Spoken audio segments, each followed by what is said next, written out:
கல்யாணம் பண்ணி கூட நம்ம வந்து செப்பரேட்டா இருக்கலாம், கல்யாணம் பண்ணாம கூட நம்ம வந்து குழந்தை வச்சுக்கலாம், அந்த மாதிரி நிறைய சொல்லியிருந்தாங்க. அது வந்து ப்ராக்டிக்கல் ஆஸ்பெக்ட்ல பாத்தீங்கன்னா அது செட் ஆகாது, அது ஒர்க் அவுட் ஆகுது. எப்போ நீங்க 2 பேரும் ஒரு ரூஃப் கீழே நீங்க வாழ்றீங்கள, அப்போதான் அந்த பர்சனோட ட்ரூ கேரக்டர் தெரியும். எல்லாமே ஸ்மூத்தா போகும். எப்போ நிஜமாவே அந்த ப்ராப்ளம் வந்து தெரியுமா, when you have a baby. மாடர்னா இருக்கிறது ஓகே, அந்த ஜென்சி அந்த ட்ரெண்டுக்கு நம்ம வாழ்றோம், அது ஓகே.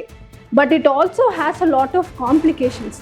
எது ஈஸியா இருக்கோ அதுதான் நிறைய காம்ப்ளிகேஷன்ஸோடையும் வரும்.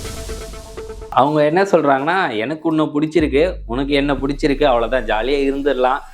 என்ன நீ லவ் பண்றியா, நான் உன்னை லவ் பண்றேன், அவ்வளவுதான், இது மாதிரி ஜாலியா இருந்துடலாம். கல்யாணம்ன்றது ஒரு கார்பரேட் மாதிரி தான். எதுக்கு குழந்தை பெற்றுறதும் நம்ம இஷ்டம் தான், எதுக்கு அதுவும் நம்ம இஷ்டம் தான், எப்படி வேணா இருந்துக்கலாம், இப்படியே இருந்துக்கலாம், நீ உங்க வீட்டுல இரு, நான் எங்க வீட்டுல இரு அப்படின்ற மாதிரி சொல்றாங்க. இதெல்லாம் ஒரு தமிழ் கலாச்சாரத்துல வருமா? அந்த மேரேஜோட பியூட்டியே போயிடும். ஏன்னா ஆல்ரெடி நம்ம சொசைட்டி, நம்ம ஜென்ரேஷன் இருக்கிற ஸ்டைலே பார்த்தா பயமா இருக்கு. கரெக்டா?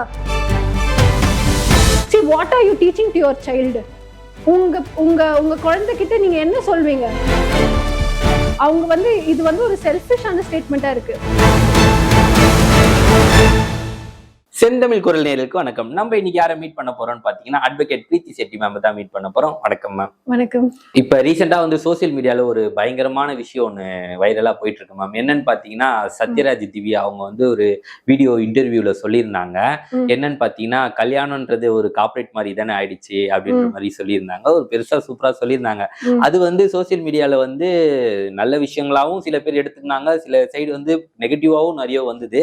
அதை பத்தி நீங்க என்ன மேம் நினைக்கிறீங்க? இப்போ மேரேஜ், திருமணம், அது மேரேஜ் இஸ் அ கான்ட்ராக்ட் தான். Okay, whether you agree or disagree, it is a contract. அது it is truth and it is reality தான். அது வந்து நம்ம டிபேட் பண்ண முடியாது. பட் மேரேஜோட கருத்துன்னு சொல்லுவாங்கல்ல, அது வந்து it differs with every one. So அவங்க வந்து அவங்க கருத்து சொல்லியிருக்காங்க. நிறைய பேர் வந்து சப்போர்ட் பண்றாங்க, நிறைய பேர் அகேன்ஸ்டா இருக்காங்க. இப்போ she said a lot of things. இப்போ வந்து கல்யாணம் பண்ணி கூட நம்ம வந்து செப்பரேட்டா இருக்கலாம், கல்யாணம் பண்ணாம கூட நம்ம வந்து குழந்தை வச்சுக்கலாம், அந்த மாதிரி நிறைய சொல்லியிருந்தாங்க.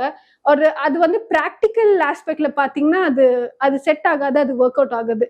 இப்போ யங்ஸ்டர்ஸே நிறைய பேர் வந்து லிவ் இன் பண்ணலாம். ஃபர்ஸ்ட் நம்ம லிவ் இன் ரிலேஷன்ஷிப்ல இருந்துட்டு அதுக்கப்புறம் மேரேஜ் பண்ணலாம், நம்ம தெரிஞ்சுக்கலாம் how it is between each other. சரி, நீங்க கல்யாணம் பண்ணிட்டு நீங்க லவ் பண்ணும் போது, டேட் பண்ணும் போதும் அந்த லைஃப் வந்து டோட்டலா டிஃப்ரெண்ட். எப்போ நீங்க 2 பேரும் ஒரு ரூஃப் கீழே நீங்க வாழ்றீங்கள, அப்போதான் அந்த பர்சனோட ட்ரூ கேரக்டர் தெரியும். ஸோ லிவ் இன் ரிலேஷன்ஷிப் பண்ணா நமக்கு ஒரு ஐடியா வரும்னு நினைச்சிட்டு இருக்காங்க. எல்லாமே ஸ்மூத்தா போகும். எப்போ நிஜமாவே அந்த ப்ராப்ளம் வரும் தெரியுமா, when you have a baby, when you get pregnant, no, அப்போதான் பிரச்சனை வரும். பிரெக்னென்ட் ஆயிட்டோமே, இப்போ நம்ம என்ன பண்றது, யார்கிட்ட போய் என்ன கேட்பீங்க, யார்கிட்ட போய் நீங்க என்ன சொல்வீங்க? இப்போ பேபி வருதுன்னா உடனே எக்ஸ்பென்சஸ், காசு, எக்ஸ்பெண்டிச்சர் யார் எடுத்துப்பாங்க? உடனே பையன் என்ன சொல்லலாம், நான் வந்து பேபிலாம் எனக்கு இவ்வளோ சீக்கிரமா எனக்கு இது நான் அக்செப்ட் பண்ண மாட்டேன், கல்யாணமே ஆகலையே. So that's when the problem comes. நம்ம மாடர்னா இருக்கிறது ஓகே, அந்த ஜென்சி அந்த ட்ரெண்டுக்கு நம்ம வாழ்றோம், அது okay. But it also has a lot of complications. எது ஈஸியா இருக்கோ அதுதான் நிறைய காம்ப்ளிகேஷன்ஸோடையும் வரும். அவங்க என்ன சொல்றாங்கன்னா, எனக்கு உன்னை பிடிச்சிருக்கு, உனக்கு என்ன பிடிச்சிருக்கு, அவ்வளவுதான், ஜாலியா இருந்துடலாம். என்ன நீ லவ் பண்றியா, நான் உன்னை லவ் பண்றேன், அவ்வளவுதான், இது மாதிரி ஜாலியா இருந்துடலாம். கல்யாணம்ன்றது ஒரு கார்பரேட் மாதிரி தான். எதுக்கு குழந்தை பெற்றுறதும் நம்ம இஷ்டம் தான், எதுக்கு அதுவும் நம்ம இஷ்டம் தான், எப்படி வேணா இருந்துக்கலாம், இப்படியே இருந்துக்கலாம், நீ உங்க வீட்டுல இரு, நான் எங்க வீட்டுல இரு அப்படின்ற மாதிரி சொல்றாங்க. அதெல்லாம் ஒரு பாசிபிளா மேம்? இதெல்லாம் ஒரு தமிழ் கலாச்சாரத்துல வருமா? இது கம்ப்ளீட்லி அகேன்ஸ்ட் ஆர் கல்ச்சர் தான். இப்போ வந்து மேரேஜ் தான் is a very sacred thing. நம்ம ட்ரெடிஷனுக்கு, நம்ம கல்ச்சருக்கு அது மேரேஜ்ல இருக்கிற ஒரு கான்செப்ட்னால தான் ஏதோ இப்போ கூட எல்லா ஃபேமிலிஸும் எதுவாக இருந்தாலும் அட்ஜஸ்ட் பண்ணிட்டு ஒன்றா இருக்காங்க. கரெக்டா?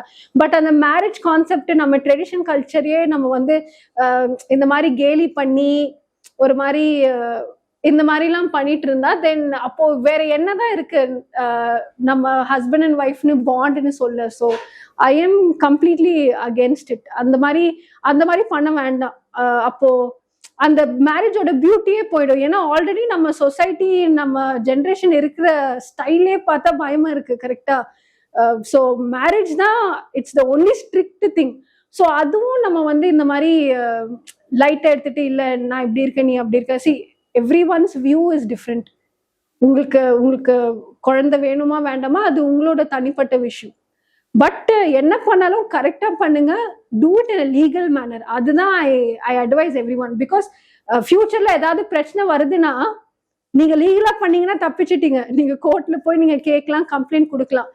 But illegally if you are doing a certain things நீங்க தான் அகைன் உங்களை தான் கொஸ்டின் பண்ணுவாங்க. சரிம்மா இதெல்லாம் பண்ணிட்டு இருக்கீங்க, பட் என்ன கல்யாணம் பண்ணிட்டு நீங்க செப்பரேட்டா இருக்கீங்க. கல்யாணம் பண்ணிட்டு யாரு யாரு செப்பரேட்டா இருப்பாங்க? பிரச்சனை இருக்கிறவங்க தான் செப்பரேட்டா இருப்பாங்க, டிவோர்ஸ் இருக்கிறவங்க தான் செப்பரேட்டா இருப்பாங்க. ஸோ எனக்கு இப்போ மாடர்ன் ட்ரெண்டிங்கான இந்த மேரேஜ் ஆக்டிவிட்டிஸ்லாம் எனக்கு தெரியல. அந்த மாதிரி பண்ணுவோம், பண்ணாதீங்க. ஆக்சுவலா அதுக்கப்புறம் வந்து சத்யராஜ் அவர்கள் கிட்ட கேட்டிருந்தாங்க, யூடியூபர்ஸ் எல்லாம் கேட்டிருந்தாங்க, இதை பத்தி என்ன நினைக்கிறீங்க அப்படின்னு சொல்லி, உங்க பொண்ணு இந்த மாதிரி ஸ்டேட்மெண்ட் சொல்லியிருக்காங்க அப்படின்னு சொல்லி. அவரு வந்து அவங்களுக்கு அகேன்ஸ்டா தான் பேசுவாரு அப்படின்ற மாதிரி எல்லாருமே நினைச்சிட்டு இருந்தோம். ஆனா அவரு என்ன சொன்னாருன்னா, அவங்க பேசினது கரெக்ட் தானே, அது வந்து ஒரு தனிநபரோட விருப்பம் தானே அப்படின்ற மாதிரி சொல்லியிருந்தாரு. அதை பத்தி என்ன மேம் நீங்க நினைக்கிறீங்க? சரி, அதுதான் மேபி அவங்களுக்கு வந்து அந்த ஸ்டைல் ஆஃப் மேரேஜ், அந்த ஸ்டைல் ஆஃப் லவ், அந்த ஸ்டைல் ஆஃப் கமிட்மெண்ட் வந்து பிடிச்சிருக்கலாம். சில பேருக்கு நிஜமாவே அது ஒர்க் அவுட்டும் ஆகுது. ஸோ அது வந்து அவங்க தனிப்பட்ட விஷயம். பட் நான் வந்து அதை அட்வைஸ் பண்ண முடியாது. பிகாஸ் நமக்கு தான் தெரியும், ஒரு லீகல் ஆஸ்பெக்ட்ல பார்க்கும்போது தான் எவ்வளோ, இப்போ நீங்க லீகலா மேரேஜ் பண்ணி நீங்க கோர்ட்டுக்கு ஏதாவது வரும்போதுமே எவ்வளோ காம்ப்ளிகேஷன்ஸ் இருக்குன்னு நம்ம பார்த்துருக்கோம். கரெக்டா? ஸோ அந்த டைம் பீயிங்க்கு அவங்க சொல்ற ஸ்டைல் ஆஃப் லிவிங் மேபி ஓகேவா இருக்கலாம். But again I'm saying when a baby comes into pictureல அப்போதான் எல்லா ப்ராப்ளமும் ஸ்டார்ட் ஆகும். அப்போ அவங்களுக்கு தோணும், ஐயோ இது வந்து நம்ம லீகலா பண்ணிருக்கலாமே, இந்த மாதிரி ஒரு முறையா பண்ணிருக்கலாமே. See, what are you teaching to your child? உங்க உங்க உங்க குழந்தைகிட்ட நீங்க என்ன சொல்வீங்க? கல்யாணம் ஆகாம நீங்க வந்தீங்க இந்த உலகத்துக்கு. you're again setting a bad example for the society, right? So நான் மேபி அது வந்து அவங்களோட style of whatever it is. But நான் அது சப்போர்ட் பண்ண மாட்டேன். I'm completely against it. Because நம்ம வேல்யூஸ், நம்ம ட்ரெடிஷன் வந்து ரெஸ்பெக்ட் பண்றது. மற்ற கண்ட்ரிஸ் வந்து நம்மளோட இந்தியன் சொசைட்டி கல்ச்சர் ஏன் ரெஸ்பெக்ட் பண்றாங்கன்னா, பிகாஸ் அவங்களுக்கு வந்து தெரியும் அந்த மேரேஜ், அந்த ரிச்சுவல்ஸ், அந்த கமிட்மெண்ட். இப்போ நம்ம அப்பா அம்மா கூட பாருங்களேன், நம்ம அப்பா அம்மா ஜென்ரேஷன், தாத்தா பாட்டி ஜென்ரேஷன்லாம் என்ன ஆனாலும் அட்ஜஸ்ட் பண்ணிட்டு இருப்பாங்க. இப்போ அட்ஜஸ்ட் பண்ணணும்னு சொல்லல, பட் மேரேஜ் ஆயிடுச்சு, ஏன்னா அந்த கமிட்மெண்ட். ஸோ அந்த மாதிரி தான் இருக்கணும். ஸோ இது வந்து இவங்க சொல்றது வந்து டைமிங்க்கு ஜாலியா இருக்கலாம், பட் ஒரு ப்ராக்டிக்கலி and legally future ஏதாவது பிரச்சனை no. And it's also setting a bad example, so I'm against it. கல்யாணம் வேணான்ற மாதிரி சொல்றாங்க. அதுக்கப்புறம் நீ நம்ம ஜாலியா சுத்தலாம், எங்க வேணா வெளியே போலாம், நீ உங்க வீட்லயே ஏறு, எங்க வீட்லயே ஏறு அப்படின்ற மாதிரி சொல்றாங்க. அதுக்கப்புறம் குழந்தை வேணும்னா பெத்துக்கலாம், இல்லன்னா வேணாம் அப்படின்ற மாதிரி சொல்றாங்க. குழந்தை பெத்துக்குனாங்கன்னா யார் மேம் பார்த்து பாக்குறோம்? அதுதான். இது வந்து அவங்க வந்து இது வந்து ஒரு செல்ஃபிஷான ஸ்டேட்மெண்டா இருக்கு. நான் வந்து எனக்கு வந்து மேரேஜ் பிடிக்கல, ஒன்னா இருக்கணும்னு பிடிக்கல, நம்ம தனியா இருக்கலாம், பட் குழந்தை பெற்றுக்கலாம். ஓகே, குழந்தை பெற்றுப்பீங்க, அதுக்கப்புறம் வாட் ஹேப்பன்ஸ் தென்? இப்போ அந்த பேபி வந்து உங்களோட இருக்குமா, அப்பாவோட இருக்குமா? குழந்தைகிட்ட என்னன்னு நீங்க சொல்றீங்க? ஸோ அது வந்து அந்த பேரண்டிங்கே கம்ப்ளீட்டா அது ரொம்ப தப்பா தான் போகும். யங்ஸ்டர்ஸ் வந்து ஜாலி, வாவ், ஹாப்பி, செம்மையா இருக்குன்னு பண்ணிடுவாங்க. அல்டிமேட்லி அந்த பேபின்னு ஒண்ணு வருது இல்ல, baby is the most affected person. இப்போ ஜாய் கிறிசில்டா அண்ட் மாதம்பட்டி இஷ்யூ கூட அவங்க வந்து ஏதோ சண்டை போடுறாங்க, அதெல்லாம் ஓகே. இதே அந்த குழந்தை வந்து ஒரு விவரம் தெரிஞ்ச ஏஜ்ல வரும்போது அது எவ்வளவு கஷ்டமா இருக்கும். ஒரு ஐடென்டிட்டிக்காகவாமா நீ வந்து இவ்வளவு கஷ்டப்பட்ட, அப்பான்னு சொல்ல வைக்கிறதுக்கா நீ இவ்வளவு கஷ்டப்பட்டன்னு. So don't do such things. அவங்க வந்து கல்யாணம் பண்ண வேணாம் அப்படின்ற மாதிரி சொல்றாங்க, ஜாலியா சுத்தலாம் அப்படின்ற மாதிரி. அது ஓகே, நீங்க கல்யாணம் பண்ணல, நீங்க ஜாலியா இருக்கணும், அது okay. But stop with that தான். பட் அதுதான் என்னோட ஸ்டைல் ஆஃப் மேரேஜ்னு இது யாரும் ஃபாலோ. என்ன நோக்கம் இருக்கும் மேம் அவங்களுக்கு? இது பசங்க வேணான்றாங்க, குழந்தைங்க வேணான்றாங்க, ஆனா ஜாலியா சுத்தலாம், கல்யாணம் வேணான்றாங்க.